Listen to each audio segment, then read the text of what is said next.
Assalamualaikum warahmatullahi wabarakatuh. Alhamdulillahil malikil haqqil mubin, alladzi akmala ad-dina wa awdaha at-tariqal mustabin. Wa asyhadu an la ilaha illallah wahdahu la syarika lah, syahadatan yarjul muwahhidu bihan najata yaumaddin. Wa asyhadu anna Muhammadan abduhu wa rasuluh, sayyidul anbiya'i wal mursalin, wa ala alihi wa sahbihi wa man tabi'ahum bi ihsanin ila yaumiddin, amma ba'du. Hadirin sahabat semuanya yang menyimak channel Mamat Rohimat ini,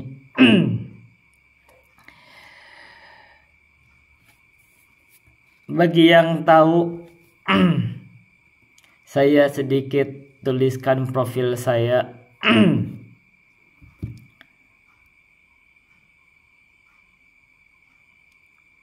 Saya telah berusaha belajar banyak ilmu yang telah saya pelajari dari sejak usia kecil, bahkan sebelum umur 7 tahun. Ketika saya saksikan, bahkan akhir-akhir ini ada meme ejekan kepada ustadz terkemuka yang punya follower jutaan. Ada orang yang mengejek bahwa beliau bahkan tidak bisa membaca kitab. Setelah saya perhatikan, memang benar adanya, bahkan ustadz terkemuka banyak kontennya ternyata bahkan tidak bisa membaca kitab. Sehingga menjadi bahan ejekan. Bahkan ustadz tersebut bahkan diejek tidak tahu tentang rukun wudhu. Diejek bahwa rukun wudhu hanya 2 katanya. Belum lama ini saya dapati pengalaman kemarin, saya liburan ke Bekasi. Ada ustadz yang menjadi imam tidak mengerti caranya sujud. Jadi ustadz yang bergelar sarjana agama tidak mengerti sujud. Sehingga terpaksa saya bertanya, menegurnya, dan ternyata tidak mengerti, tidak bisa menjawab. Akhirnya saya jelaskan, dan karena kesalahan itu saya menganggap itu tidak sah salatnya. Bayangkan ustadz yang bergelar sarjana agama bahkan tidak bisa, tidak mengerti rukun sholat, tidak mengerti anggota sujud, dan menjadi imam. Maka ini ada suatu kegelisahan mendasar di dalam diri saya. Kegelisahan besar bahwa apa yang telah saya kumpulkan, saya belajar agama ini dari kecil sampai sekarang sebenarnya tidak pernah berhenti. 35 tahun belajar, banyak ilmu yang telah saya kumpulkan. Sebagiannya bahkan saya menghafalnya. Saya menghafal As-Sair Ilallah wa Daril Akhirah karya Syekh Abdurrahman As-Sa'di. Saya menghafal Al-Qawaidul Fiqhiyah wa Dhawabitul Fiqhiyah karya As-Sa'di. Saya menghafal Ulumul Quran karya Az-Zamzami. Saya menghafal Al-Arjuzah Al-Mi'iyah fi Dzikri Hali Asyrafil Bariyah tentang sirah Nabi. Saya menghafal yang kelima, saya menghafal tentang dosa-dosa besar dari Al-Hajawi. Saya bahkan menghafal tentang akidah karya Ibnu Abi Dawud dalam Al-Haiyah, Al-Mandumah Al-Haiyah. Saya bahkan menghafal Syarhus Sunnah Al-Muzani. Saya menghafal Aqidah Qutaibah bin Sa'id. Dan saya pun menghafal kitab Jurmiyah, Matan Al-Jurmiyah. Bahkan dulu saya pernah menghafal Imriti, pernah menghafal Nadmul Maqsud.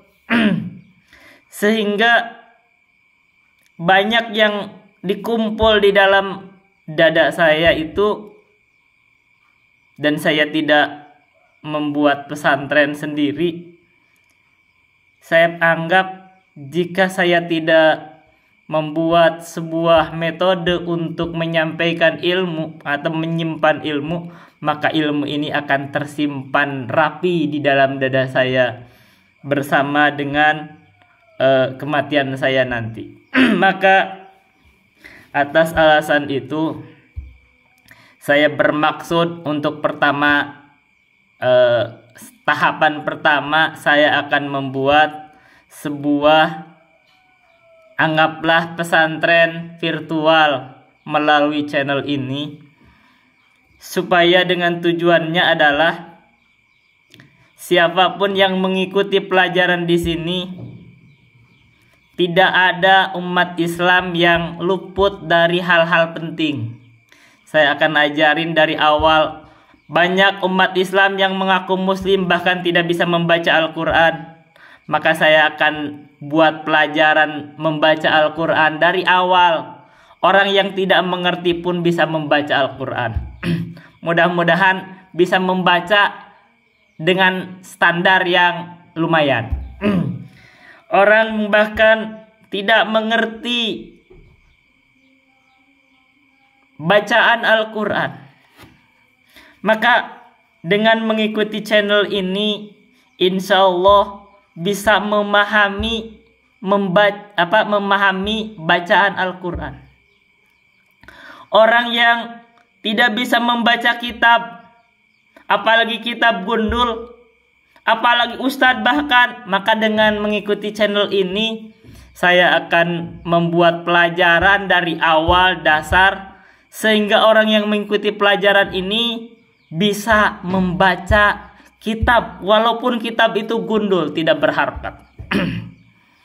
Dan yang penting, dengan mengikuti pelajaran ini kita akan mengetahui ilmu-ilmu umat Islam.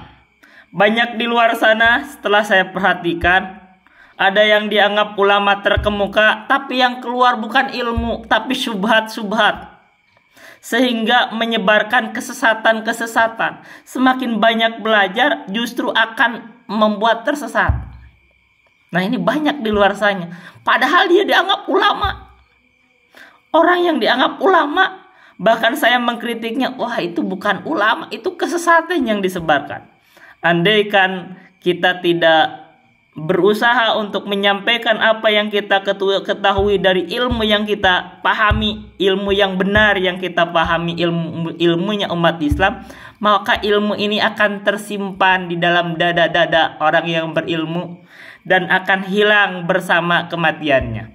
Maka menjadi panggilan tugas saya sendiri yang saya sudah mempelajari dari awal, dari kecil, 35 tahun lebih belajar ilmu agama ini, maka saya akan sampaikan melalui channel ini. Siapapun yang bisa dijangkau dengan mengikuti channel ini. Karena memang ada keterbatasan di zaman sekarang, jangankan yang jauh, yang dekat pun tidak sempat untuk hadir di pengajian. Saya ada pengajian di sini, pengajian mingguan. Saya sudah mengkaji 24 kitab di sini dalam versi bahasa Sunda yang berbentuk audio.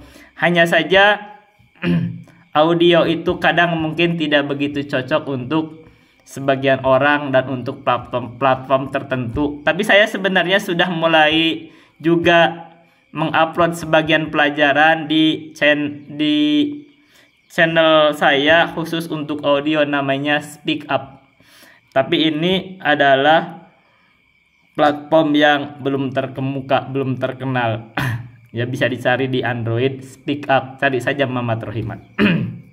Jadi bagi yang ingin melihat audio bisa melihatnya dari Speak Up. Mungkin akan ada yang bertanya, apakah saya akan memperlebar juga channel ini dengan menyampaikan ilmu-ilmu lain? Karena bagi yang tahu saya, tahu bahwa saya ini juga tidak hanya fokus belajar agama. Saya belajar juga di pendidikan umum sampai kuliah S2 dari Universitas Indonesia. Apakah saya akan membagikan juga ilmu itu, hal yang dianggap penting mungkin tentang ekonomi atau keuangan, dan saya pun sering mengamati tentang geopolitik global, dan ini bagian dari ketertarikan saya. Ya, mungkin saja saya bisa sampaikan dalam perspektif bahwa apa yang sampaikan itu sebagai seseorang muslim, perspektif seorang muslim. Ketika memandang misalkan ekonomi, dipandang sebagai seorang muslim, begini kondisinya, dan kita bagaimana seorang muslim memandangnya.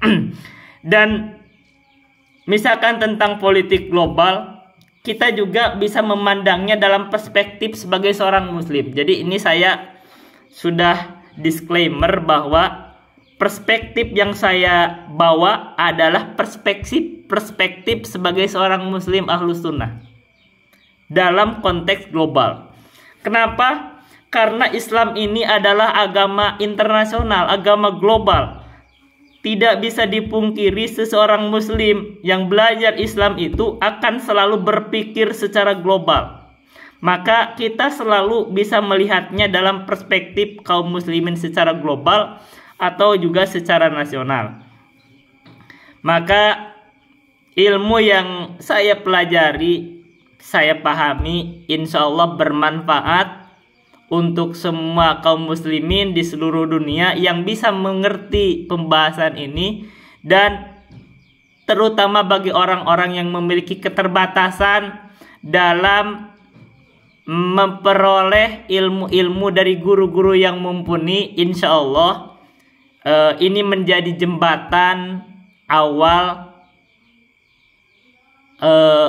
kaum muslimin untuk bisa belajar bersama. Kita belajar bersama, memperdalam ilmu-ilmu yang penting. Jangan sampai kaum muslimin itu ternyata dianggap tokoh besar, dianggap kiai, bahkan dianggap ustadz. Ternyata ada hal-hal yang luput, hal besar yang ternyata tidak dipahami, sehingga menjadi ejekan dari orang-orang.